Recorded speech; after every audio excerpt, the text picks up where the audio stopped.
Wali Kota Padang Panjang, Hendrianis taruh berkomitmen untuk merealisasikan 33 program unggulan. Hendrianis menyampaikan pemerintahannya memiliki visi untuk menjadikan Padang Panjang sebagai kota nan maju, sejahtera, serta bermartabat. Dirinya menyebutkan 33 program unggulan nan disiapkan sebagai tulang punggung pembangunan selama 5 tahun kamuko. Tujuan menjadikan Padang Panjang sebagai model ideal kota kecil di Indonesia. Dalam 100 hari pertama kepemimpinannya, sejumlah program strategis telah diluncurkan, termasuk transportasi gratis untuk pelajar dan program ASN serta non-ASN naik angkutan umum lokal setiap hari Rabu. Hendrianis juga menyebutkan Kota Padang Panjang terus memantapkan diri sebagai kota pendidikan takamuko di Sumatera Barat. Alhamdulillah beberapa hal yang sudah bisa kita laksanakan. Yang pertama, angkutan umum gratis untuk seluruh siswa-siswi se-Kota Padang Panjang. Itu juga menambah pendapatan dari si pemilik angkot dan orang tua juga tidak terbebani dengan biaya sekolah. 2 hari,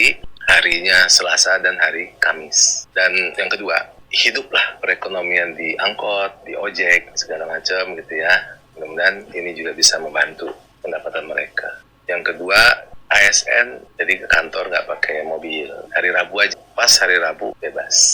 Ini memang tugasnya sebagai pemimpin yang diamanahkan oleh undang-undang. Nah, semuanya kami ucapkan terima kasih yang sudah membantu.